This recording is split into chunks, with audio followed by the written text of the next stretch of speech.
ప్రభునందు ప్రియమైన దేవుని వల్లారా, ఈరోజు ఒక వినూత్నమైన ఒక ప్రాముఖ్యమైన విషయాన్ని దేవుని యొక్క వాక్యాన్ని నుంచి మనం నేర్చుకుందాం.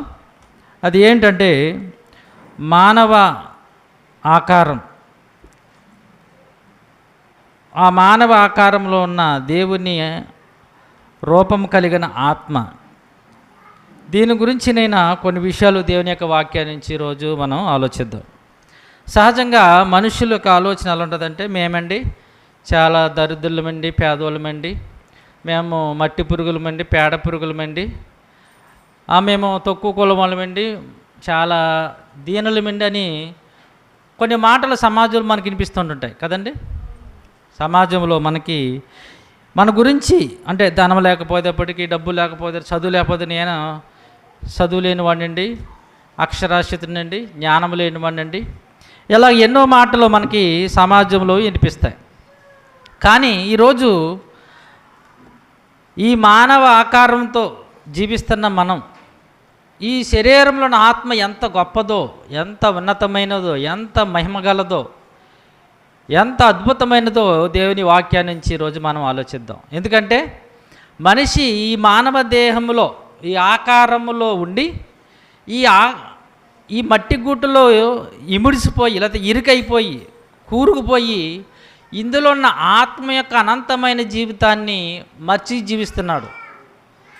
అంటే లోకంలో ఉన్నవారు అలాగే బ్రతుకుతున్నారు, ఈవెన్ దేవుని వద్దకు వచ్చుతున్నవారు కూడా అలాగే బ్రతుకుతున్నారు. కానీ మనం ఎంత అదృష్టవంతులమంటే దేవుని యొక్క ప్రేమను, దేవుడు మనపై చూపిస్తున్న ప్రేమను మనం ఎంత అదృష్టవంతులో, ధన్యులమో వాక్యం ద్వారా నేర్చుకుంటున్నాం. ఈ సంగతులు అనేక మందికి తెలీదు.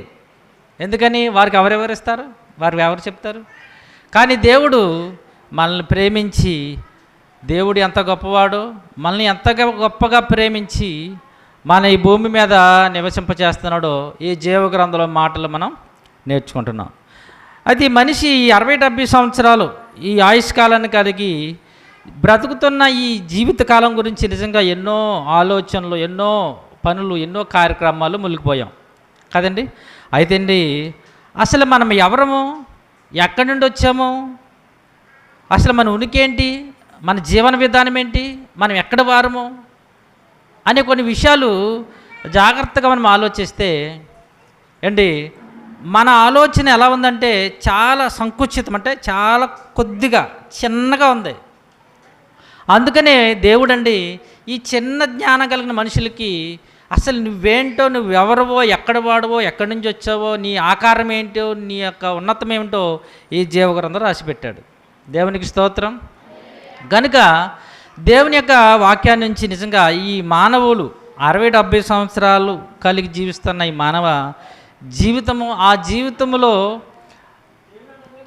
మానవ ఆకారంలో ఇమిడి ఉన్న ఆత్మను గురించి కొన్ని సంగతులు మనం ఆలోచిస్తే, అసలు మనం ఎవరము అని మనం ఆలోచిస్తే, మనందరికీ బాగా పరిచయమైన లేఖన భాగాలు ఆదికాండము 1వ అధ్యాయము 26-27 వచనాలు చూస్తే, మనము ఎవరము అని దేవుని వాక్యం చదవస్తుందంటే, దేవుడు మన స్వరూపమందు మన పోలుకు చొప్పున నరులను చేయుదుము. 27వ వచనము, దేవుడు తన స్వరూపమందు నరును సృజించెను, దేవుని స్వరూపమందు వానిని సృజించెను, స్త్రీగాను పురుషునిగాను వారిని సృజించాను. అంటే సాక్షాత్ ఈ మనుషులు, జాగ్రత్త గమనించాలి, సాక్షాత్ ఈ మనుషులు ఎవరి పోలిక, ఎవరి స్వరూపము అంటే ఈ చేతులు దేవుడి చేతులు, ఈ కళ్ళు ఎవరి కళ్ళు అనుకుంటున్నారా? దేవుని పోలిక స్వరూపం అనగానే ఈ కళ్ళు, ఈ చేతులు ఇవి కాదు. చాలామంది ఇదే ఈ శరీరం ఆకారం అనుకుంటున్నారు. మీకు బాగా అర్థమవుతుంది చివరికి వెళ్తే. దేవుని పోలిక స్వరూపం అండి ఈ శరీరము ఆకారంలో ఉన్న ఈ పోలిక కాదు. ఇంకా మీకు ముందుకు వెళ్ళి అర్థం అవుతుంది, జాగ్రత్తగా గమనించండి. ఇక్కడ దేవుడు అనుకున్నాడు, మన పోలుకు చొప్పున మన స్వరూపమందు నరులను చేద్దాం. మన పోలుకు చొప్పున మన స్వరూపమందు నరులను చేద్దామని దేవుడు ఏం చేశాడు? 27వ వచనం, తన పోలుకు చొప్పున నరులను సృజించెను చేశాడంట. ఇంకా ఆదికాండము 5వ అధ్యాయం ఇంకా మన కొన్ని వచనాలు మనం చూస్తే, ఆదికాండము 5వ అధ్యాయము 1-2 వచనాల్లో కూడా అదే మాట. ఆదాము వంశావళి గ్రంథం ఇదే. దేవుడు ఆదామును సృజించిన దినమున దేవుని పోలికగా అతనిని చేసెను, మగవానిగాను ఆడదానిగాను వారిని సృజించి. అంటే ఇక్కడ ఈ మనుషుల యొక్క పోలిక స్వరూపం ఎవరిది అని మనం ఆలోచిస్తుంటే దేవుని పోలిక, దేవుని స్వరూపము. అదే మాటను 9వ అధ్యాయము, అది ఆదికాండము 9వ అధ్యాయము. మీకు ఈ మాటలు ఎందుకు చెప్తున్నానో చివరి జాగ్రత్తగా ఆలోచించాలి. 9వ అధ్యాయము 6-7 వచనాలు. నరుని రక్తము చిందించు వాని రక్తము నరుని వలనే చిందింపబడును. చూడండి రెండో మాట, ఏలయనగా దేవుడు తన స్వరూపమందు నరుని చేసెను. చూడండి, దేవుడు ఏం చేసినట? తన స్వరూపమందు నరుని చేసెను. అంటే భూమి మీద బ్రతుకుచున్న మనం, జీవిస్తున్న మనము అండి, ఈ మానవ ఆకారంలో బ్రతుకుతున్న మనము, ఈ మానవ ఆకారంలో చలిస్తున్న మనము ఎవరి పోలిక, ఎవరి స్వరూపము కలిగిన వారంగా ఉన్నామంట? దేవుని పోలిక. ఇంకా నూతన నిబంధనలో కూడా ఈ దేవుని యొక్క పోలిక గురించి చెబుతూ కొలస్సీలు రాసిన పత్రిక 3వ అధ్యాయము, కొలస్సీలు రాసిన పత్రిక 3వ అధ్యాయము 10వ వచనం చూడండి ఒకసారి. ఏలయనగా ప్రాచీన మనుష్యుని వాని క్రియలతో కూడా మీరు పరిత్యాగించి జ్ఞానము కలుగు నిమిత్తము. చూడండి, వాని, ఆ మాట నాకు కావాలి, వానిని సృష్టించిన వాని పోలిక, వానిని సృష్టించిన వాని పోలిక చొప్పున మనము దేవుని పోలిక చొప్పున సృష్టింపబడ్డాము అంటున్నారు. యాకోబు రాసిన పత్రిక 3వ అధ్యాయం 9వ వచనం కూడా చూడండి. యాకోబు రాసిన పత్రిక 3వ అధ్యాయం 9వ వచనం. దీనితో తండ్రి అయిన ప్రభువును స్తుతింతుము, దీనితోనే, ఆ మాట కావాలి, దేవుని పోలికగా పుట్టిన మనుషులను. అక్కడ చెప్పే సందర్భం మనకి ఏం కావాలి అక్కడ? మనము దేవుని పోలిక. మనుషులు ఎవరి పోలిక అంటే అంటే రాయబడిన మాటలన్నిటిని ఆలోచిస్తే ప్రియమైన దేవుని వాళ్ళ నరులు ఎవరి పోలిక, ఎవరి స్వరూపం అంట? దేవుని పోలిక, దేవుని స్వరూపంగా పుట్టిన వారుగా మనకి కనిపిస్తున్నారు. అయితే దేవుడు తన పోలిక, తన స్వరూపము, తన ఆకారాన్ని అసలు ఎందుకు ఇచ్చాడు మనం అలా ఆలోచిస్తే మనం ఏదైనా ఒక వస్తువు కొనుక్కున్నా, కట్టుకున్నా, ఎందుకు కట్టుకుంటాము? సహజంగా మన వస్తువు కొనుక్కుంటామని ఎందుకు కొనుక్కుంటాం? చీర కొనుక్కున్నారు ఎందుకు కొనుక్కుంటారండి? కట్టుకోవడానికే కదా. అంటే మనకు అవసరము కొరకే మనము కొంటాము. ఏ వస్తువైనా కొనాలన్నా, కట్టుకోవాలన్నా, తీసుకోవాలన్నా దానికి ఒక కారణం ఉంటుంది. కారణం లేకుండా మనం ఏమీ చేయము. అది బ్రతుకుతున్న ఈ భూమి మీద ఈ బ్రతుకు కాలంలో నుండి దేవుడు కూడా ఈ మట్టి ఆకారములో ఉన్న ఈ పోలిక, ఈ స్వరూపాన్ని దేవుడు ఎందుకు చేశాడు తెలిసాడండి? తన ఇష్ట ప్రకారంగా బ్రతకాలని. ఎందుకంటే తన ఇష్ట ప్రకారంగా బ్రతకాలి. నిజంగా దేవుడు ఎంత గొప్పవాడో చూడండి. దేవుని తన పోలిక, తన స్వరూపాన్ని, జాగ్రత్తగా గమనించాలి, తన పోలిక, తన స్వరూపాన్ని ఈ మట్టి దేహములో భద్రపరిచాడు. చాలామంది దేవుని పోలిక స్వరూపం అనగానే ఈ దేహం అనుకున్నారండి, శరీరం అనుకున్నారు. శరీరం కాదండి. ఎందుకో తెలుసా? శరీరం కాదు ఎందుకంటున్నానంటే, దేవుడు అమరుడు. ఎవరు? చావు ఉంటుందా? ఎందుకంటే జాగ్రత్తగా గమనించాలి. దేవునికి చావు ఉంటుందా? ఉండదు. మన ఆత్మకు కూడా చావు ఉండదు. మరి దేనికి చావు ఉంటుంది? శరీరానికి చావు ఉంటుంది, కానీ ఆత్మకి చావు ఉండదు. ఇక్కడ ఈ శరీరాన్ని విడిచిపెట్టగానే మరొక లోకం వెళ్ళిపోవాలి. దేవునికి ఎలాగైతే చావు లేదో ఆ దేవుని స్వరూపము కలిగిన మనుషులకు కూడా చావు లేదు. ఆత్మకి చావు అనేది లేదు. కానీ అనంతమైన ఆత్మని దేవుడు ఏం చేశాడు? ఈ మట్టి దేహంలో భద్రపరిచాడు. అంటే మహాశక్తివంతమైన దేవుని పోలిక, దేవుని స్వరూపము కేవలము చిన్న మానవ ఆకారములో దేవుడు ఇమిడ్చాడు. బైబిల్లో భలే ఉంటుంది, అమర్చితివి అని ఉంటుంది. ఏముంటుంది బైబిల్లో? నాకు ఒక శరీరమును అమర్చితివి. నాకు జాగ్రత్తగా, నాకు శరీరము, నేను శరీరాన్ని కదా, గమనించారా? నాకు శరీరం అమర్చావు, నాకు ఒక కారు ఇచ్చావు, నాకు ఒక పెన్ ఇచ్చావు, నాకు ఒక బుక్ ఇచ్చావు. అంటే నేను వేరు, బుక్ వేరు. గమనించారా? పుస్తకం వేరు, నేను వేరు. కారు వేరు, నేను వేరు. అంతే కదండి, ఒకటేనా? నాకు ఒక శరీరం అమర్చితివి, నేను వేరు, నా శరీరము వేరు. ఈ వేరు వేరుగా ఉన్నాయి, రెండు కలిసి ఉన్నాయి. కానీ ఆత్మ అనేది ఎప్పుడు ఉండేది? ఎల్లకాలం ఉండేది. ఎందుకంటే అమరుడైన దేవుని పోలిక స్వరూపములో నుంచి విభాగింపబడి వచ్చింది కనుక దానికి సావు అనేది లేదు. నిజంగా దేవుడు చూడండి, అనంతుడైన దేవుడు, గొప్ప దేవుడు, ఉన్నతుడైన దేవుడు తనలోని భాగాలను విభజించి ఈ చిన్న ఆకారం, అంటే 60 సంవత్సరాలు 60-70 సంవత్సరాల ఆయుష్ కలిగి 6-5 అడుగులు, 3 అడుగులు, 4 అడుగులు ఉంటాయి కదండి. అందరూ ఒకటే సైజు ఉంటాం కదా, ఒక్కొక్క సైజు ఉంటాం. ఈ చిన్న ఆకారం కలిగిన ఈ మట్టి గూటిలోనికి అనంతుడైన దేవుడు తన ఆత్మని ఏం చేశాడు? దీంట్లో బంధించాడు. మీకు ఒక చిన్న ఎగ్జాంపుల్ చెప్తాను ఈ సందర్భంలో. అంటే ఈ శరీరంలో ఉన్నది చిన్నది అనుకుంటున్నారు చాలామంది, ఆత్మ అది అంత ఉన్నతమైనది. ఇంకా ముందుకు వెళ్ళే కొద్ది మీకు అర్థమవుతుంది. ఎందుకంటే నీకు ఈ మాటలు మీకు ఎందుకు చెప్తానంటే, ప్రియమైన దేవుని వల్లరా, మనిషి అనగానే ఎంత గొప్పవాడో, ఎంత ఉన్నతమైన వాడో తెలియక ఈ మట్టి గూట్లో ఉన్న ఈ మానవ ఆలోచనలకి లొంగిపోయి కూరుకుపోయి అనంతమైన జీవితాన్ని పాడు చేసేసుకున్నాడు. కేవలం ఈ మట్టి 60-70 సంవత్సరాల జీవిత కాలాన్ని సుఖపడిపోయి. కానీ అందులో ఉన్న ఆత్మ ఎంత ఉన్నతమైనది, గొప్పగా తెలిస్తేనండి నిజంగా ఈ బాబు దేవా ఎంత గొప్పవాడు నాయనని ఆయన పాదాల దగ్గర సాష్టాంగ పడిపోతాం. రెండవ ప్రపంచ యుద్ధం జరిగినప్పుడు అండి, అమెరికా వాళ్ళు జపాన్ దేశం మీదకి బాంబులు వేశారు. ఏం బాంబులు అంటే అణుబాంబులు. అవి ఏ బాంబులు?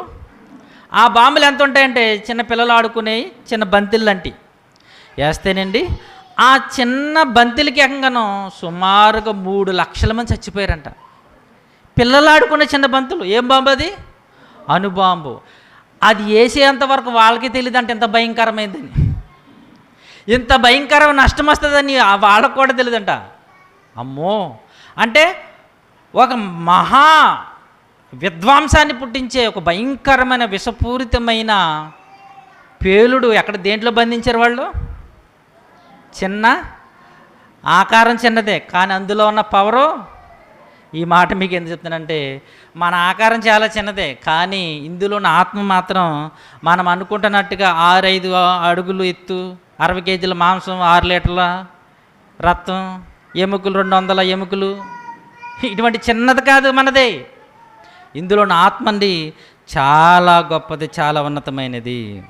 అయితే ప్రియమైన దేవుని వల్లరా, మనిషికి ఈ ఆత్మ ఉనికి, ఈ ఆత్మ యొక్క శక్తి అర్థం కాకండి ఎంత, ఇందా చెప్పాను కదా మీకు, ఎంత దిగజారిపోయి మాట్లాడతాడంటే, ఇవాళ చచ్చిపోతారు, రేపు 2 అండి, ఎల్లుండి 3 అండి.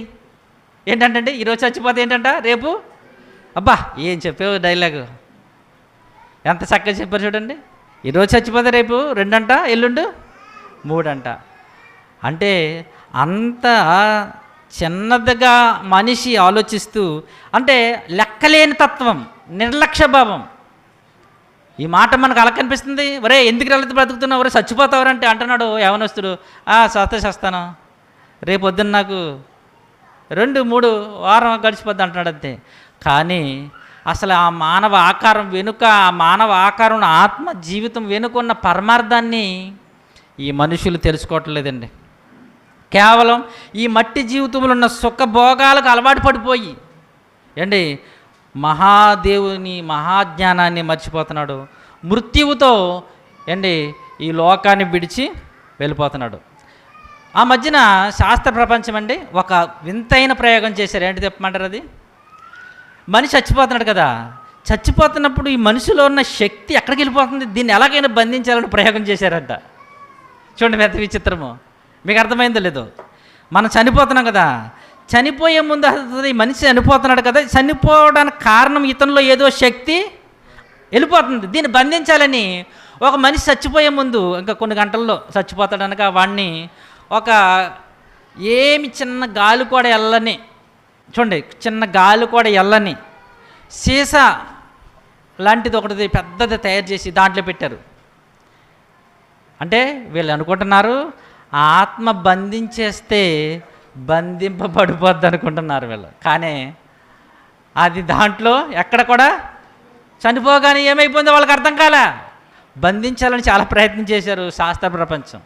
ఎందుకు బంధించలేరు? ఇంకా ముందెళ్ళి కొద్ది ఇంకా మీకు అర్థమవుతుంది అసలు అది ఎంత గొప్పదో ఎంత ఉన్నతమైనదో. ఏంటి, మనిషి చచ్చిపోగానే గ్లాసుల్లోనూ గాలి వెళ్ళకుండా ఉంటే ఆగిపోద్ది అనుకుంటున్నారు. చాలామంది సినిమాలు కూడా తీశారు, భలే విచిత్రమైన సినిమాలు. చిన్నప్పుడు సినిమా చూశాను, దెయ్యం సినిమాలు అంటే నాకు చాలా ఇష్టం. చిన్నప్పుడు దెయ్యం సినిమా చూశాను, నాకు చాలా భయపడతా చూసేవాడు. మరలా ఓ పక్కన భయము, అయినా ఎక్కడికి చిన్నప్పుడు నేను బాగా గుర్తుండే సంరక్ష మరీ చూశాను అనమాట. నిజంగా మీరు నవ్వుతారు. ఆ సినిమా చూస్తూ కాళ్ళు పైకెట్టుకుని కూర్చున్నాను నేను, ఎందుకని దెయ్యం కనుక ఎద నుంచి వచ్చేద్దామో అని. ఎందుకు ఈ మాట చెప్తున్నంటే, మీకు ఆత్మని ఆ సినిమాలు ఏం చూపించారు తెలుసండి?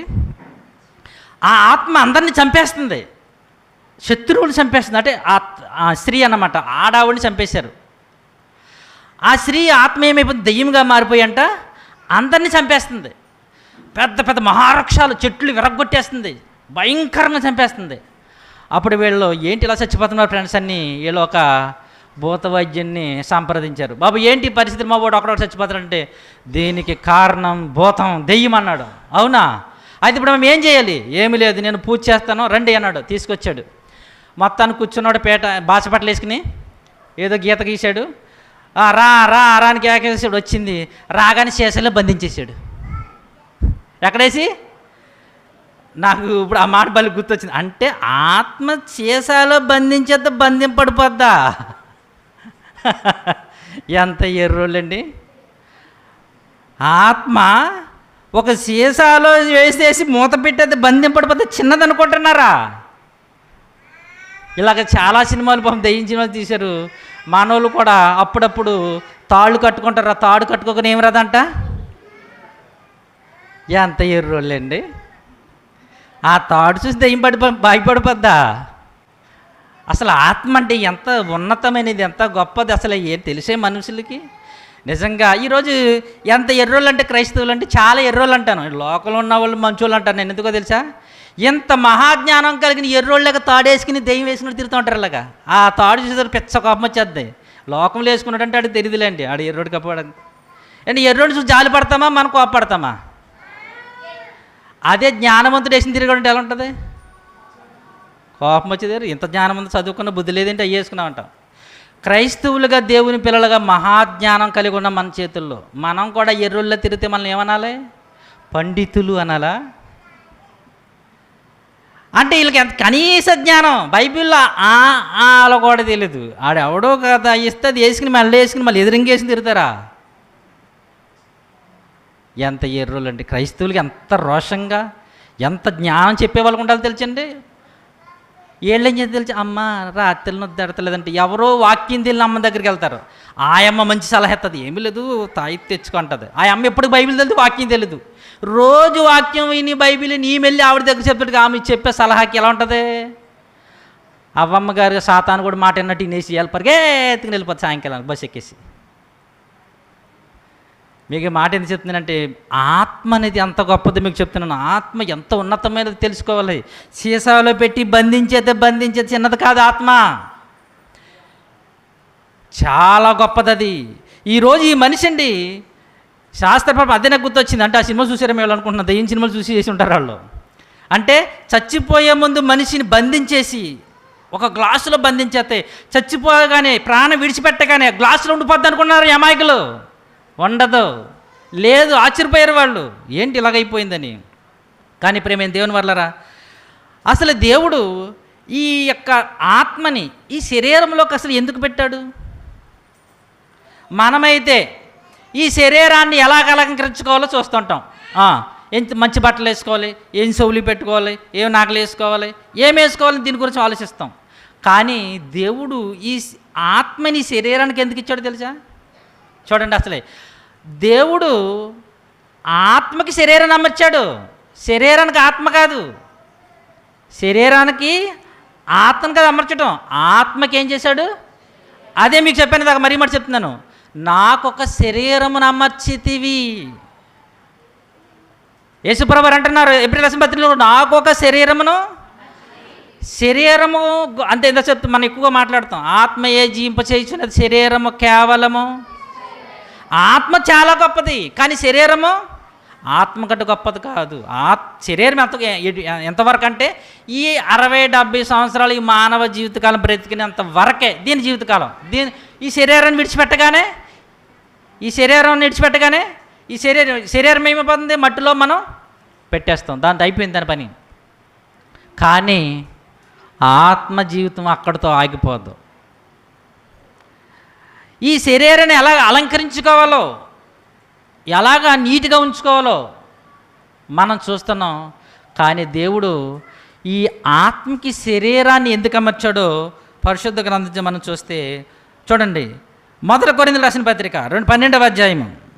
దేవుడు ఈ ఆత్మకి శరీరం ఎందుకు అమర్చాడో, దేనికోసం అమర్చాడో మనం ఆలోచిస్తే 1 కొరింథీయులకు రాసిన పత్రిక 12వ అధ్యాయము 18వ వచనం చూడండి. ప్రియమైన దేవుని వర్లారా, అయితే దేవుడు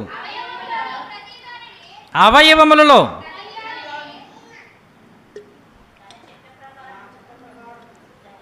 దేవుడు అంటండి అవయవాలలో ప్రతిదానిని ఆ మాట జాత తన చిత్త ప్రకారము శరీరములో ఉంచాడు. ఎవరి చిత్త ప్రకారం అంటండి? దేవుడు తన ఇష్ట ప్రకారముగా ఇచ్చాడు. అంటే దేనికి ఇచ్చాడు అంటే దేవుడండి మనల్ని అడగలేదు. ఆదాము నీకు కళ్ళు కావాలా, నీకు చెవులు కావాలా, ముక్కు కావాలా, నోరు కావాలా, కాళ్ళు చేతులు కావాలా అడగలే.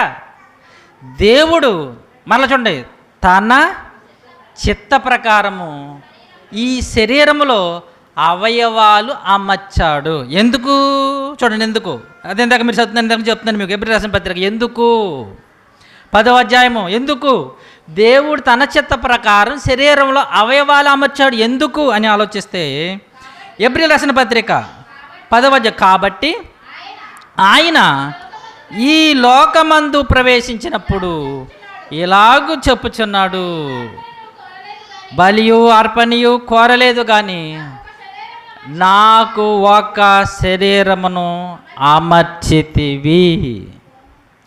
ఎందుకు? ఇదిగో దేవా నీ చిత్తము కింద ఉంటుంది. ఇదిగో దేవా నీ చిత్తము నెరవేర్చుటకు నేను వచ్చి ఉన్నాను. అంటే ఈ మానవ ఆకారములో ఈ దేహంలో ఉన్న అవయవాలు దేవుడు తన ఇష్ట ప్రకారంగా ఉంచాడు. ఎందుకంటే తన ఇష్టాన్ని చిత్తాన్ని నెరవేర్చటం కొరకు. ఈ దేహంలో ఉన్న అవయవాలు శరీరానికి ఎందుకు ఇచ్చాడు తెలుసా?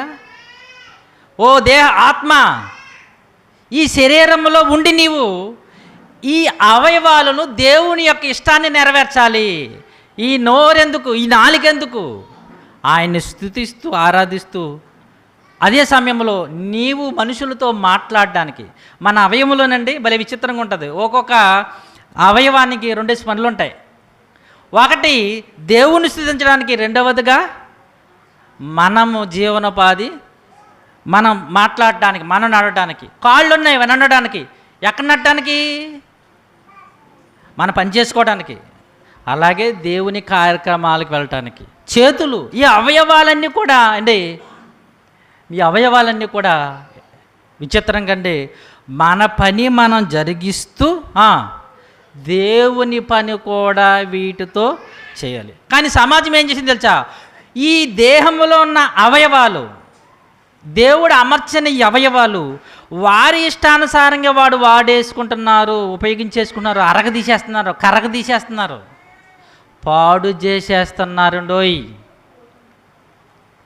దేవుడు ఇక్కడ మరీ రాయించాడు. ఇక్కడ నా ఇష్ట ప్రకారమే నాయన, నీ కాళ్ళు ఉన్నాయంటే ఈరోజు నీ ఇష్ట ప్రకారం, నీ చేతులు ఉన్నాయంటే నీకు ఇష్టంగా, నీ కళ్ళు ఉన్నాయంటే కారణము నేను నీకు అమర్చాను. ఎప్పుడు?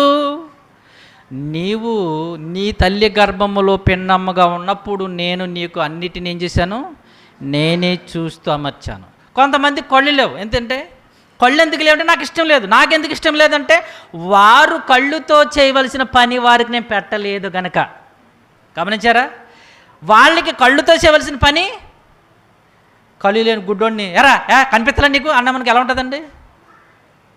అమ్మా కళ్ళు లేనివాడు ఎరా కనిపించలేదు అన్నాం అనుకోండి, వాళ్ళు తిట్టామనుకోండి ఏమనుకుంటారు, నాకు నిజంగా కళ్ళు లేవండి అంటాడు. ఇంకా ఆయన తిట్టినందుకు మనం బాధపడాలి, అరే ఇది కళ్ళు లేవా, చాలా అనవసరంగా తిట్టానంట. కళ్ళు లేని వాడికి కంటితో చేయవలసిన పని వాడికి లేదు, కాళ్ళు లేని కాళ్ళుతో చేయవలసిన పని వాడికి లేదు. అంటే పని ఉంది కనుకనే అవయవాలు ఉన్నాయి. జాగ్రత్త గమనించాలి. వాళ్ళకి అవయవాలు లేవంటే దేవుని పని వారికి వాటితో చేయవలసిన పని లేదు. అందుకనే దేవుడు బైబిల్ గ్రంథంలో రాయించాడు, వాని క్రియల చొప్పున ప్రతి వానికి ఇచ్చుటకు ఇదిగో నేను సిద్ధపరిచిన జీతం. అంటే నీ అవయవాలతో, దేవుడు నీ ఆత్మకి అమర్చిన అవయవాలతో నీవు ఏ పని చేస్తున్నావో ఆ పనికి ఒకరోజు తీర్పు కూడా ఉంది, తీర్పు ఉంది. నీకు ఇచ్చిన కళ్ళు ఏం చేస్తున్నావు? బైబిల్ చదువుతున్నావా? దేవుని పాటలే పాడుతున్నావా? దేవుని పాటలేనా? అదే సమయంలో చూసుకుంటూ వెళ్తున్నావా? దారి చూసుకుంటే కళ్ళు ఎందుకు ఇచ్చాడు దేవుడు? మనం దారిని చూసుకోవాలి. అదే సమయంలో దారిని చూసుకుంటానే కాదు బతకడవలసింది, దేన్ని చూడాలి? దేవా నా కన్నులు నీ వాక్యం వైపు చూచుచున్నవి, చెడ్డ వాటిని చూడకుండా నా కన్నులు ఆపునైనా. కళ్ళు ఉన్నాయి కదండి, మొత్తం చూస్తూ ఉంటుందండి.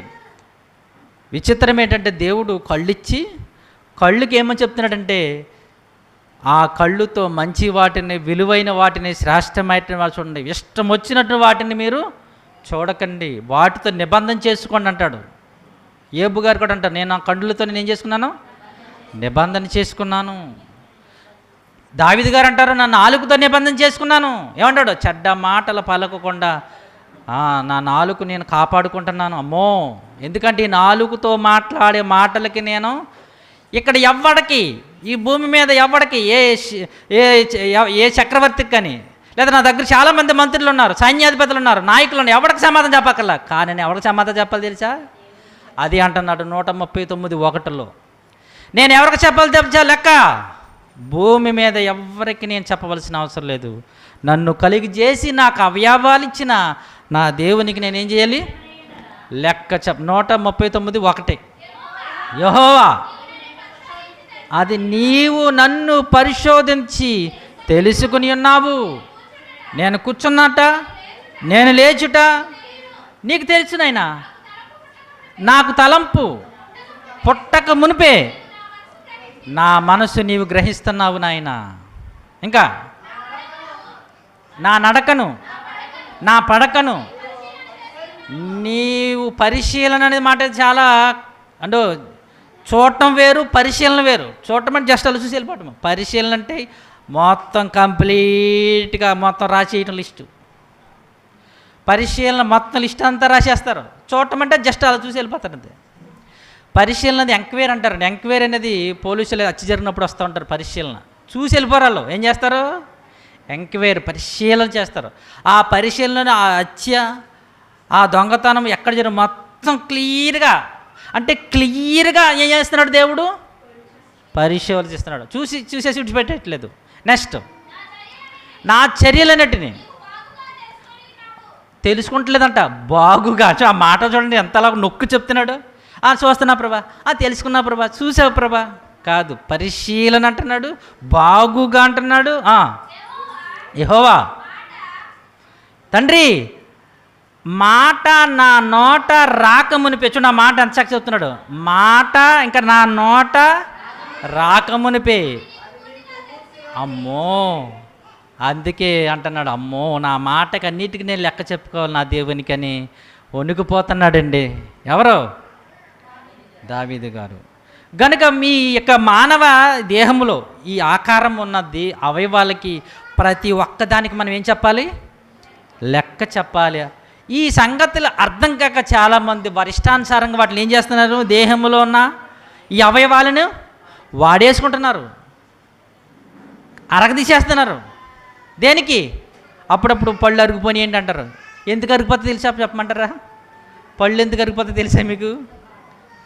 జాంకాయలు బాగా తినేసిన, ముడుసులు బాగా నవ్వులేసిన, ఇలా గట్టి గట్టి నవ్వులేసారనుకో పళ్ళు అరిగిపోతాయి. అప్పుడు డాక్టర్ గారు అంటారు, అమ్మ నీ పళ్ళు అరిగిపోతుంది, దయచేసి కొంచెం గట్టి తినకు, మెత్తని తిను.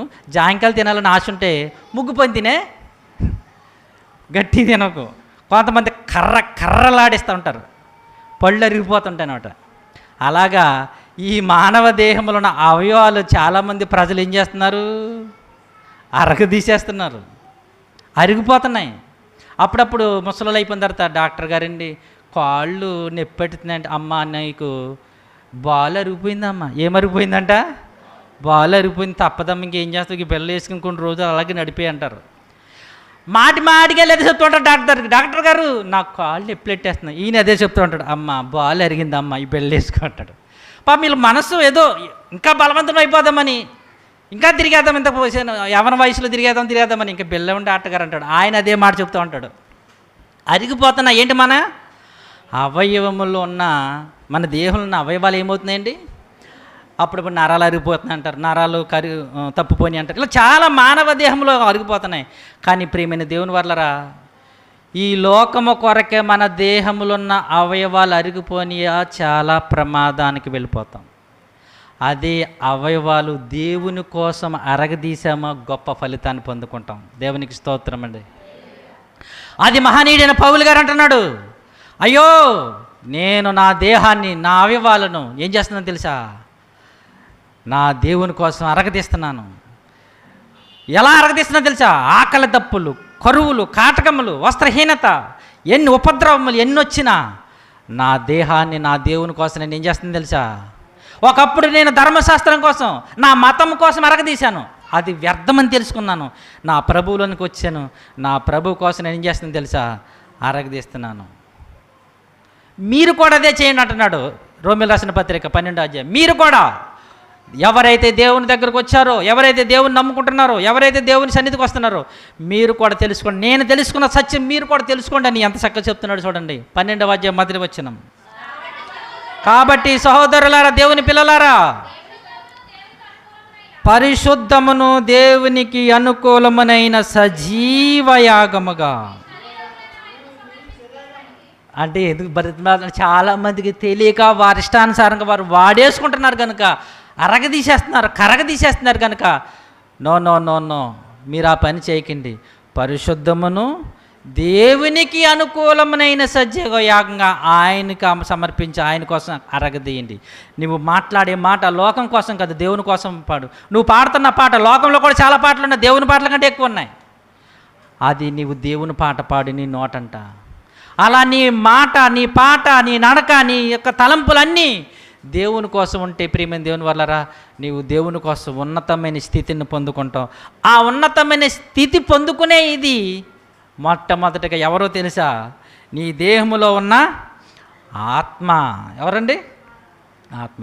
కనుక ప్రియమైన దేవుని వల్లరా, మనం ఎలా ఉన్నామంటే ఈరోజు ఒక పక్షి గూటిలో ఉన్నట్టుగా ఉన్నాం. ఎలాగంటే మీకు చెప్తాను. ఒక పక్షిని తీసుకొచ్చి, చిలకని తీసుకొచ్చి ఒక పంజరంలో పెట్టామనుకోండి, దాని పరిధి ఎలా ఉంటుంది? అటే తిరుగుతుంటుంది, ఎక్కడికి వెళ్ళదు. ఆ పక్క వెళ్తుంది, ఈ పక్క వెళ్తుంది, ఈ పక్క చుట్టూరు పంజరంలో తిరుగుతుంది. అదే ఆ యొక్క చిలకని విడిచిపెట్టామనుకోండి, ఎలా ఉంటుంది? ఇప్పుడు మొత్తం ఆకాశమంతా దాందే. హద్దులు ఉండవు, అవధి ఉండదు, పరిమితి ఉండదు. కానీ అదే పంజరములో ఉన్నప్పుడు హద్దు ఉంది, పరిమితి ఉంది, లిమిట్ ఉంది. అక్కడే దాంట్లోనే మన ఆత్మ కూడా, ఈ శరీరము ఇప్పుడు ఎలా ఉంది తెలుసా? హద్దులో ఉంది, పరిమితిలో ఉంది, కుదింపులో ఉంది, కొద్దిగానే ఉన్నది. కానీ ఇదే ఆత్మ ఈ శరీరాన్ని విడిచిపెడితే అవధులు లేని అద్భుతమైన మహా ఉన్నతమైనదిగా మారిపోబోతుంది. అందుకనే దేవుడి గురించి, ఈ ఆత్మ గురించి భక్తుడైన యోబు గారు యోబు గ్రంథం 33వ అధ్యాయము ఎంత చక్కగా చెప్తున్నాడో చూడండి. ఆయన యోబు గ్రంథం 33వ అధ్యాయం 4-6 వచనాలు ఒకసారి చూడండి. దేవుని ఆత్మ నన్ను సృజించెను, సర్వశక్తిని యొక్క శ్వాసము నాకు జీవమిచ్చెను అంటున్నాడు. దేవుని ఆత్మ నన్ను సృజించెను, నాకు జీవాన్ని ఇచ్చింది, నన్ను బ్రతికింపజేసింది ఎవరంటే దేవుడు. అదే ఆత్మ పెట్టాడు అంటున్నాడు. నా శరీరంలో దేవుడు ఏం పెట్టాడు? ఆత్మ. అదే యోబు గ్రంథం 32:8 32:8 అయినను నరులలో ఆత్మ ఒక్కటి ఉన్నది, సర్వశక్తుని దేవుని ఊపిరి వానికి వివేచన కలుగజేసెను. చూడండి, ఇక్కడ నరులలో ఆత్మ ఒకటి ఉన్నది. అది ఎలా ఉంది? లిమిట్లో ఉంది, చిలక పంజరంలో ఉన్నట్టు ఉంది.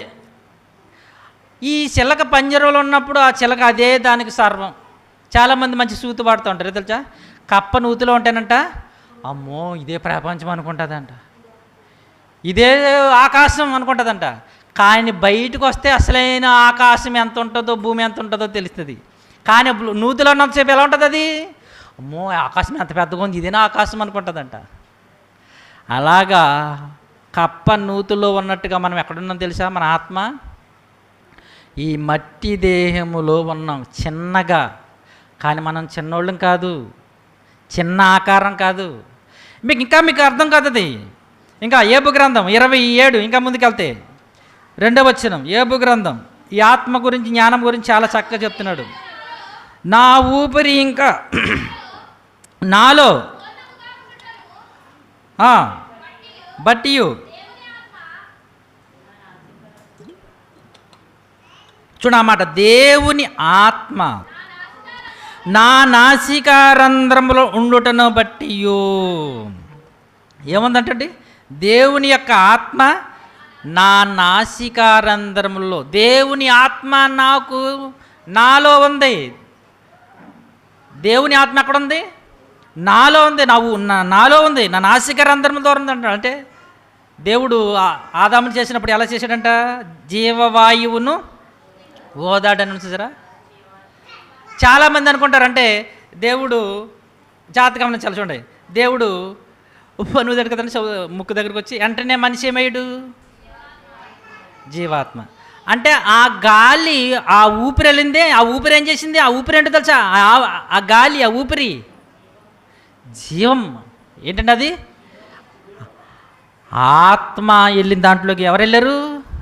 ఆత్మ వెళ్ళారు. అందుకనే అపోస్తల కార్యములు అంటాడు, ఎప్పుడైతే దేవుని ఆత్మ నా నాసిక రంధ్రములో ఉన్నదో, ఆ నాసిక రంధ్రములో ఉన్న ఆ ఊపిరి ఏమైందంటే 17వ అధ్యాయం 25వ ఆయన అందరికీ జీవను ఊపిరిని సమస్తమును దయచేయుచున్నాడు గనుక తనకు ఏదైనను కొదువుగా ఉన్నట్లు మనుషుల చేతులతో మన అందరికీ, చూడండి ఆ మాట చూడండి, ఆయన అందరికీ జీవము ఊపిరిని సమస్తమును దయచేయుచున్నాడు. 28వ మనం ఆయన యందు బ్రతుకుచున్నాము, చలించుచున్నాము, ఉనికి కలిగి ఉన్నాము. ఇంకా అంత మాత్రమే కాదు, ఎపిసోడ్ రాసిన పత్రిక, ఆయన మనకు ఊపిరి జీవము దయచేసి ఆయన ఎలా ఉన్నాడంటే మనలో, చూడండి 4వ అధ్యాయం 6వ వచనం, అందరికీ తండ్రి అయిన దేవుడు ఒక్కడే, ఆయన అందరికీ పైగా ఉన్నవాడై అందరి ద్వారా, అందరిలోను వ్యాపించి అందరిలో ఎలాగా? అందరిలో ఉన్నాడంట. ఏది అందరిలో ఉన్నది? ఆత్మ. ఏంటండి? అదిగా నరులలో ఆత్మ ఒకటి ఉన్నది. ఆ ఆత్మ పెట్టింది ఎవరు? యెహోవాయే పెట్టాడు. ఎలాగా? వెలిగేదిగా, ప్రకాశించేదిగా. ఆ ప్రకాశించడం ఎప్పుడైతే చీకటింటిలోకి దీపం పెడతామో ఆ చీకటిలో ఎలా ఉంటుంది? వెలుగు వస్తుంది. ఎప్పుడైతే దేవుడు ఆత్మ ఒకటి ఈ మట్టి దేహంలో పెట్టాడో కళ్ళు టింగ్ అలా చూస్తున్నాయి, అంటున్నాయి, ఇలా కదిలిపోతున్నాయి, మాట్లాడేస్తున్నాడు. ఎప్పుడైతే మట్టిగా ఉన్న మానవ ఆకారంలోనికి దేవుడు వచ్చి ఊదాడో, జీవవాయువును ఊదాడో, అప్పుడు దాకా కళ్ళు చూడలేని కళ్ళు చూస్తున్నాయి, చేతులు కదలలేనివి కదులుతున్నాయి, మాట్లాడలేని నాలుక మాట్లాడుతుంది. దేవుడు తనలోని జాగ్రత్తగా గమనించాలి, తనలోని భాగాన్ని విభజించి, దేవునిలోని భాగాన్ని విభజించి మనలో పెట్టాడు. అందుకే ఈ ఎపిసోడ్ రాసిన పత్రికలో పౌలు గారు అంటున్నాడు, ఆయన అందరిలోనూ వ్యాపించి అందరిలో ఉన్నాడు. ఎందుకని? ఆయన విభజించాడు. ఈ మాట ఎలా ఉందో తెలుసండి? తల్లిదండ్రులు పిల్లల కొరకు ఆస్తి పంచుతారు. తల్లిదండ్రులు ఏం చేస్తారండి? భూమి మీద ఉన్న తల్లిదండ్రులు ఆస్తులు పిల్లలకు పంచి పెడతారు. కానీ మన పరలోకపు తండ్రి తన ఆత్మని పంచి మనకి ఇచ్చిన గొప్ప తండ్రి. దేవునికి స్తోత్రం అండి. తల్లిదండ్రులు ఆస్తులు పంచినట్లు మన పరలోకపు తండ్రి అనే దేవుడు తన ఆత్మను మనకి ఏం చేశాడు?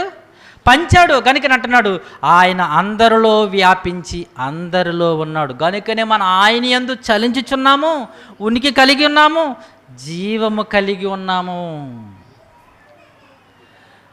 ఆ జీవం ఎప్పుడైతే శరీరంలోకి వచ్చిందో వెలుగైపోయింది. చీకటింటిలోనికి దీపం పెట్టగానే బలిపైగానే వెలుగు వచ్చేస్తుందో, ఆత్మ మట్టి శరీరంలోకి ఎప్పుడైతే వచ్చిందో ఈ మట్టి శరీరం ఏం చేస్తుంది? ఇప్పుడు జీవం కలిగిపోయింది, మాట్లాడుతుంది, చూస్తుంది, నడుస్తుంది, తింటుంది, త్రాగుతుంది, గొంతులేస్తుంది, ఎగురుతుంది, ఎన్ని కార్యక్రమాలు చేసేస్తుంది.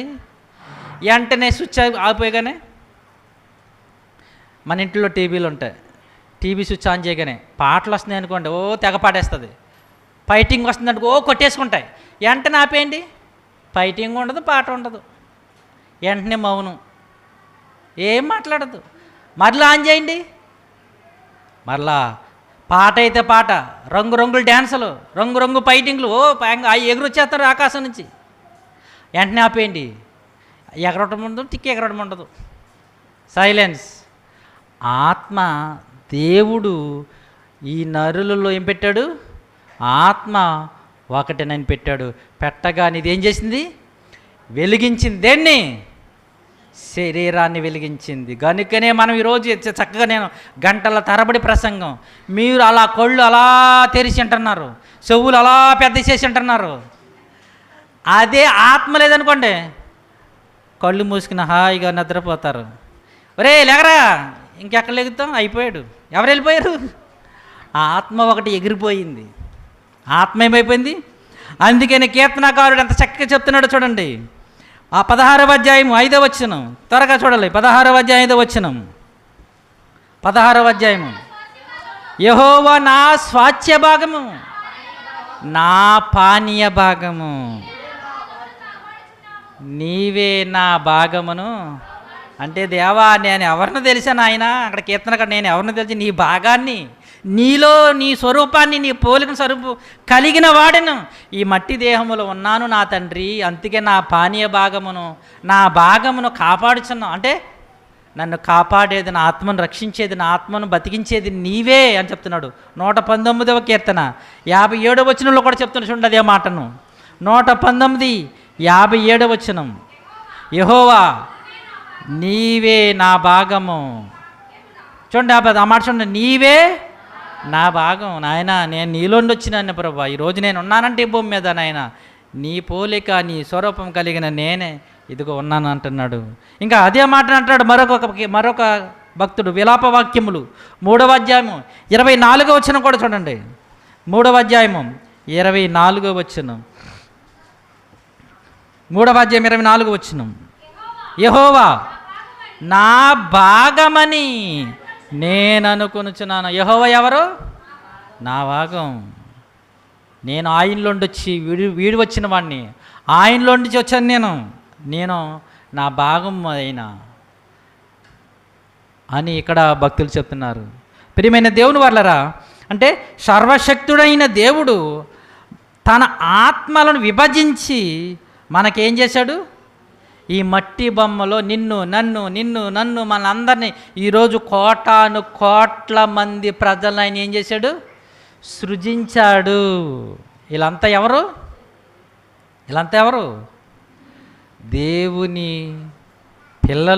దేవుని పిల్లలు, ఆత్మని పంచుకుని పుట్టిన పిల్లలు. అందుకని దేవుడు అంటున్నాడు, మీరందరూ నా పిల్లలు అంటున్నాడు. దేవుడు ఏమంటున్నాడు తెలుసా? మీరందరూ నా పిల్లలు. ఎందుకని? మనము ఆయన ఆత్మను విభాగింపబడి పంచి మనలో పెట్టాడు. మీ జాగ్రత్త గమనించాలి. ఇంకా ముగింపులోకి వెళ్తున్నాను నేను. దేవుని ఆత్మను భాగాన్ని విభజించి, లేకపోతే ఏమంటుందండి, ఆయన పోలికను స్వరూపాన్ని భాగాలుగా ఆయన ఏం చేశాడు? ఆ మనలోనికి నీవుగా నేనగా మనందరగా ఆయన ఏం చేశాడు? ఈ మట్టి దేహంలోకి మరలా అది మర్చిపోకండి, ఈ మట్టి దేహంలో ఆయన పోలిక స్వరూపాన్ని, మొదట చెప్పాను నేను, దేవుని పోలిక స్వరూపం మనకి ఈ మట్టి దేహము కాదు, ఈ మానవాకారం కాదు, ఆత్మ పోలిక. అందుకే దేవుడు ఆత్మ అని ఉంటుంది. యోహాను సువార్తలో ఏముంటుంది? దేవుడు ఆత్మ. ఆ ఆత్మని, దేవుడైన ఆత్మని విభజించి ఈ మట్టి దేహంలోనికి శేఖరగా, షారోను గారుగా, ఇలాగా నీగా, మరియమ్మ గారుగా, మార్తమ్మగా, సువార్తమ్మగా, మరియగా, మార్తగా, ఇలా అన్నిట్లుగా ఏం చేశాడు? దేవుడు విభజించి ఈ దేహంలో ఆయన ఏం చేశాడు? అమర్చాడు. ఏం చేశాడు ఆయన?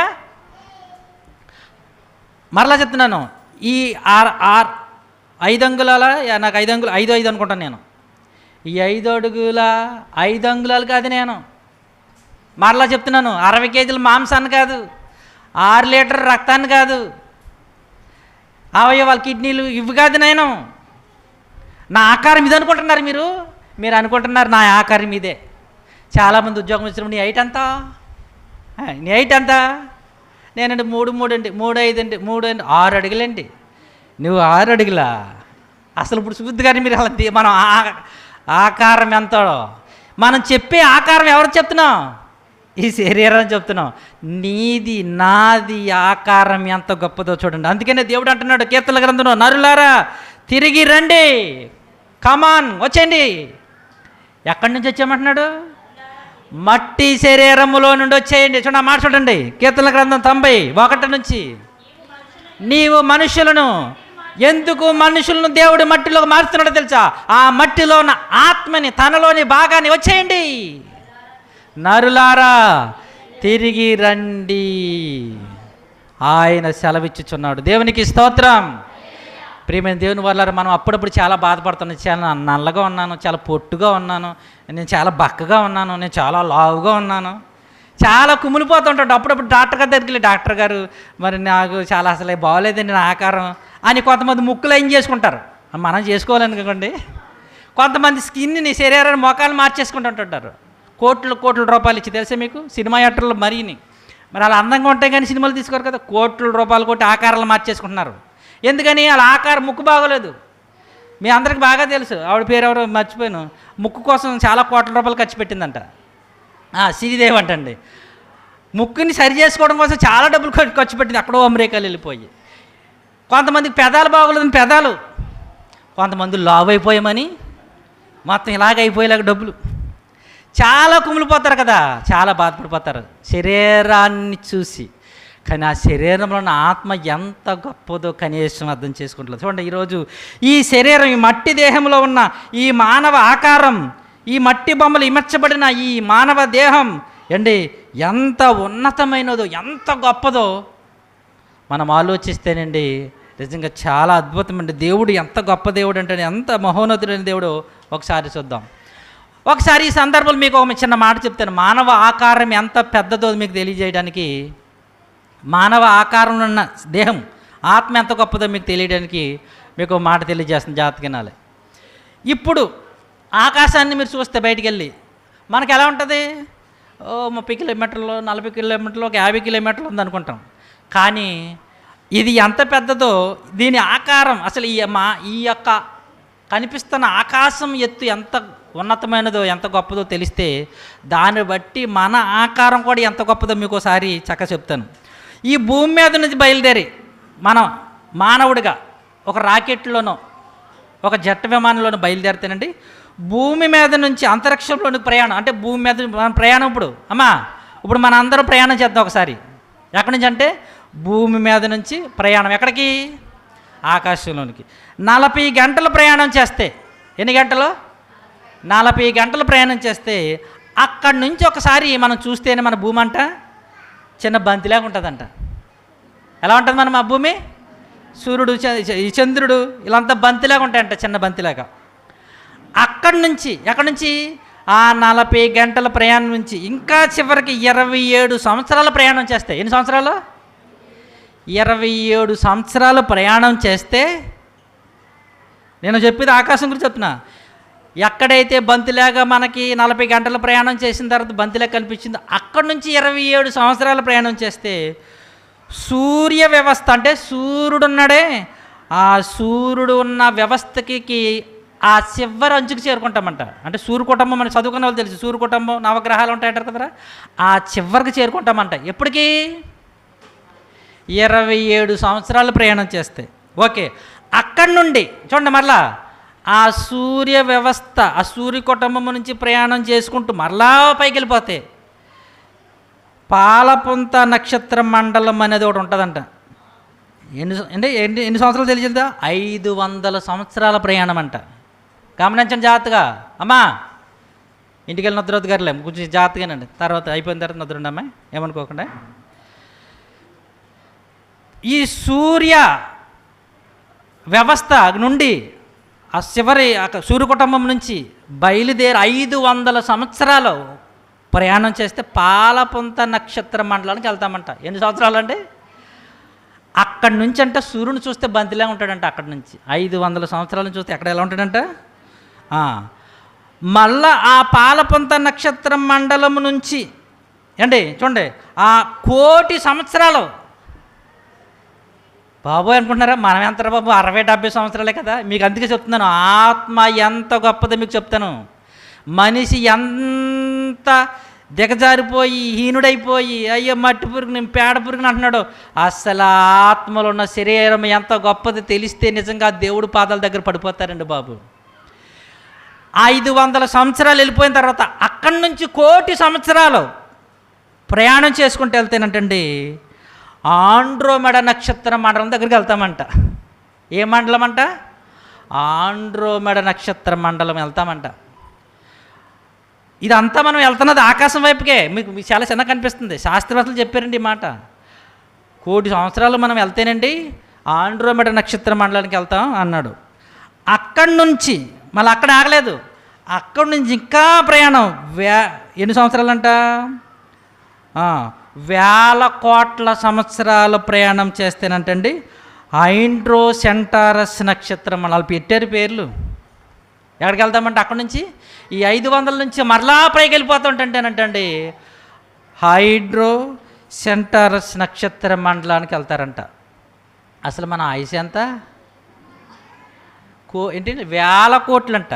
పోనీ అక్కడి నుంచి ఇంకా ఆ నీలంగా మనకు కనిపిస్తుంది. ఇప్పుడు ఇక్కడి నుంచి చూస్తుంటే అది అక్కడే ఉందన్నదే ఆ నీలంగా కనిపిస్తున్న ఆ నక్షత్రం అక్కడికి వెళ్ళాలంటే ఇంకా ఎన్ని కోట్ల సంవత్సరాలు పడతాయో మనకు తెలియదు అంటున్నారండి వాళ్ళండి. వాళ్ళ దగ్గరున్న ఆధునిక టెక్నాలజీతో హబుల్ టెలిస్కోపులతో పరీక్షలు చేస్తానండి. వాళ్ళు కొలిస్తే ఆకాశాన్ని ఈ సూర్య వ్యవస్థ దగ్గరికి, ఈ పాలపుంత నక్షత్ర మండలం, అలాగే ఇదేంటిది హైడ్రో సెంటారస్, ఆండ్రోమెడా నక్షత్ర మండలి మండలాలన్నీ చూసుకుంటూ వెళ్తానంటండి కొన్ని కోటాను కోట్ల కోట్ల కోట్ల నక్షత్రాలు ఉన్నాయంటండి ఆకాశంలో. ఇవన్నీ ఎలా ఉన్నాయంటండి ఒక గుంపు కింద, అంటే ఎక్కడో గుంపు, మళ్ళీ కొంచెం వెళ్తే అక్కడో గుంపు, అక్కడికి వెళ్తే మళ్ళీ అక్కడో గుంపు, అలాగ నక్షత్ర మండలాలు పైకి పైకి పైకి వెళ్ళిపోయి చివరికి ఆ నీలి మండలానికి వెళ్ళటానికి బాబోయ్ ఎన్ని సంవత్సరాలు పడుతుంది నాయను అంటున్నారండి. ఈ మాట మీకు ఎందుకు చెప్పింది తెలుసా? భూమి మీద నుండి ఆకాశంలోకి వెళ్ళిపోతుంటే కొన్ని కోట్ల వేల లక్షల సంవత్సరాలు పట్టేస్తుంది. కానివ్వండి, ఈ మట్టి బొమ్మలో ఉన్న మనము ఈ మట్టి దేహాన్ని విడిచిపెట్టగానే ఎలా మారిపోతామో తెలుసా? మనము కూడా ఆకాశము, మహా ఆకాశం పట్టజాలనంత పెద్దవాళ్ళమైపోతాం. మీకు తెలుసా? అందుకే మీకు ఇంత అనుభవం గురించి చెప్పాను. చిన్న బంతి అది పేలినప్పటికీ 3 లక్షల మంది చచ్చిపోయారు. ఈ మట్టి దేహములు 6 అడుగుల మట్టి దేహములు, 60 కేజీల మాంసం కలిగిన ఈ మట్టి దేహములో ఈ కదులుతుందే ఈ ఆత్మ, దీన్ని విడిచిపెట్టగానే ఎంత పెద్దదైపోతుందో తెలుసు. అది ఆకాశ మహాకాశములు పట్టజాలనంత పెద్దదైపోతుంది, ఉన్నతమైపోద్ది, మహాబ్రహ్మాండమైపోద్ది. మీకు అలా తెలిసింది అయ్య గారు అంటున్నారా? ఇప్పుడు రండి, మీకు ఇప్పుడు బాగా అర్థమవుతుంది. అపోస్తల కార్యములు మీకు ఎలా తెలుసు? 60-70 సంవత్సరాలు మానవ ఆకారంలో ఈ శరీరంలో చిన్నగా ఉన్నామే, ఇటువంటి పెద్ద ఆకారాన్ని ఎలాగైపోతాం అనుకుంటున్నారా?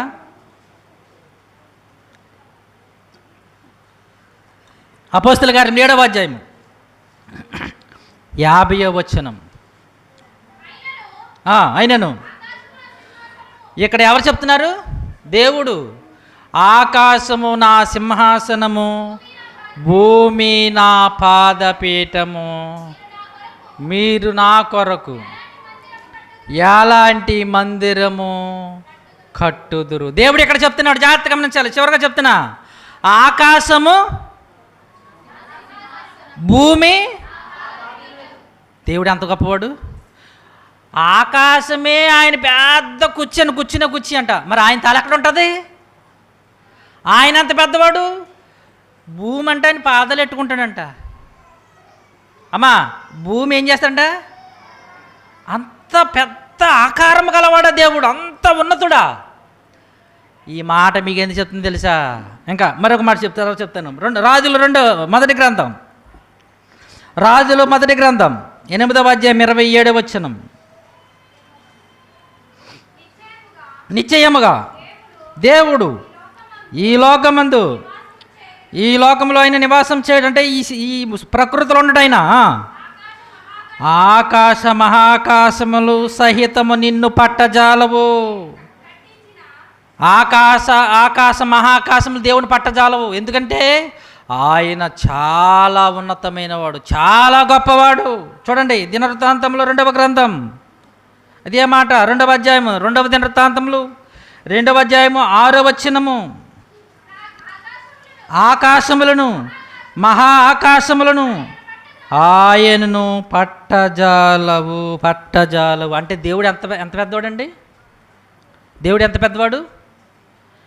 చెప్పటం లేదు ఎవరు? దేవుడు ఎంత పెద్దవాడు? చాలా. అంటే ఆయన ఆండ్రోమెడ, ఐంట్రో సెంటారస్, పాలపక్ష నక్షత్రమాడు, నీలి ఆకాశం, ఇంకా పైన కొన్ని కోట్ల లక్షల కోట్ల ప్రయాణం చేసే మానవుడి మేధస్సు కంటే చాలా పెద్దవాడు, గొప్పవాడు. ఎవరు? దేవుడు. అంత గొప్పవాడైన దేవుని పోలికా స్వరూపం ఎవరికిచ్చాడు? ఎక్కడి బంధించాడు? చిన్న శరీరములో బంధించాడు. దాంట్లో చిన్న శరీరములు పెట్టాడనమాట. ఇది వీడిపోగానే, పక్షి కూటిలోంచి వెళ్ళిపోగానే ఆకాశం అంతా దానిదే. అలాగే మహా ఉన్నతుడైన గొప్ప దేవుడైన ఆకారాన్ని, పోలికను కలిగి ఈ మట్టి దేహంలో చిన్నగా ఉన్నాం మనం. కానీ దీన్ని వీడిన వెంటనే ఏమైపోతుంది తెలుసా? మనము కూడా ఆకాశ మహాకాశ పట్టజాలంత పెద్దవారుగా అయిపోతాం. అందుకనే బైబిల్లో అన్నాడు, ఒక్క క్షణంలో ఎక్కడికి వెళ్ళిపోతాం మనం? ఒక్క క్షణంలో పాతాళం చేరిపోతాం. ఎందుకని? మహా ఆకారం అయిపోతాం. అప్పటికి వెంటనే చిన్నగా ఉన్నప్పటికీ చిన్నగా దీంట్లో బంధించేశారంతే. భూత వైద్యుడు మీకు చెప్పి అర్థమవుతుంది. భూత వైద్యుడు దెయ్యాన్ని అంటే ఏం చేశాడు? ఎక్కడ బంధించాడు? సీసాలో బంధించాడు. ఇంకా సీసాలోనే తిరుగుతుందంట. వదిలేస్తే, సినిమా చెప్తున్నాను, నిజం కాదు, సినిమా వదిలేస్తే చెట్లు ఎరగొట్టేస్తుంది, మహా బీభత్సం పుట్టించేస్తుంది. కానీ ఆ సీసాలో అటే తిరుగుతుంది. ఇది మీకు అర్థమవుతే కనీసం జ్ఞానంగా దేవుని ఆకారము పోలిక కలిగిన మనం ఈ మట్టి దేహములో చిన్నగా ఉన్నాం. కానీ మట్టి దేహాన్ని విడిచిపెట్టిన వెంటనే చూడండి ఏబు గ్రంథంలో భూమి మీద తమ ఆయుష్ కాలము 28వ అధ్యాయము వారు శేషికర తన దినము గడుపుతారు, ఒక్క క్షణములో ఎక్కడికి వెళ్ళిపోతారు? పాతాళానికి దిగిపోతారు. ఎక్కడ ఎన్ని వచ్చిన చదువుతారండి? అది 28వ అధ్యాయము 21-13 వచనము. వారు శ్రేయస్కర తమ దినములు గడుపుదురు, ఒక్క క్షణములో పాతాళం. ఇదేంటంటే బాబు, ఆకాశానికి వెళ్ళడానికి కొన్ని కోట్ల లక్షల సంవత్సరాలు పడుతుంటే ఆత్మ మరొక లోకానికి ఎంత టైం పడుతుంది? ఇంత తక్కువ టైంలో ఎలా వెళ్ళిపోతుంది? మహాబ్రహ్మాండం అయిపోతుంది, పెద్ద ఆకారం అయిపోతుంది. ఇప్పుడు ఆలోచించండి, ఈ 60-70 సంవత్సరాల మానవ జీవితానికి లోబడి ఈ ఉన్నతమైన ఆకారాన్ని నరకంలో కాల్చుకుంటారా? లేకపోతే దేవుని కోసం ఈ 60-70 సంవత్సరాలు మనం వాడి ఆయన కోసం బ్రతికి మహా అద్భుతమైన ఆత్మ ఆకారాన్ని దేవుని కోసం బ్రతుకుదామా? మరి చాలామంది శరీరం చూసి కుమిలిపోతున్నారేమో, బాధపడిపోతున్నారేమో. మీ ఆత్మ పోలిక చిన్నది కాదండి. ఈ చిన్న పొట్టి శరీరాలు కాదు, ఈ నల్ల శరీరాలు కాదు, ఈ బొండి శరీరాలు కాదు. మన ఆత్మ ఏమనుకుంటున్నారు? మహా ఉన్నతమైనది అండి బాబు. అది చాలా అందమైనది, చాలా ఉన్నతమైనది, చాలా పెద్దది. అందుకనే ఒక్క క్షణములో పాతాళానికి మరొక లోకానికి వెళ్ళిపోతుంది. మహా బ్రహ్మాండం అయిపోతుంది, మహా గొప్పదైపోతుంది, పెద్దదైపోతుందండి. కనుక ప్రియమైన దేవుని వర్లరా, ఈ మానవ ఆకారములో చిన్నగా కనిపిస్తున్న మనం చిన్నవాళ్ళము కాదు. చిన్నగా దేవుడు ఏం చేశాడు? తన భాగాన్ని విభజించి దీంట్లో బంధించాడు. దీంట్లో ఏం చేశాడు? మీ అందరికీ తెలుసు, కొంతమంది పుట్టినరోజులకి పేలుస్తూ ఉంటారు. ఏమంటారు అట్లని? ఇలా తిప్పుతూ ఉంటారు కదండి, ఏమిటంటారు అట్లని? ఫైర్ వర్క్స్ ఏంటంటారు? అంటే చాలా చిన్న మొక్కలు కట్ చేసి దాంట్లో పెడతారు.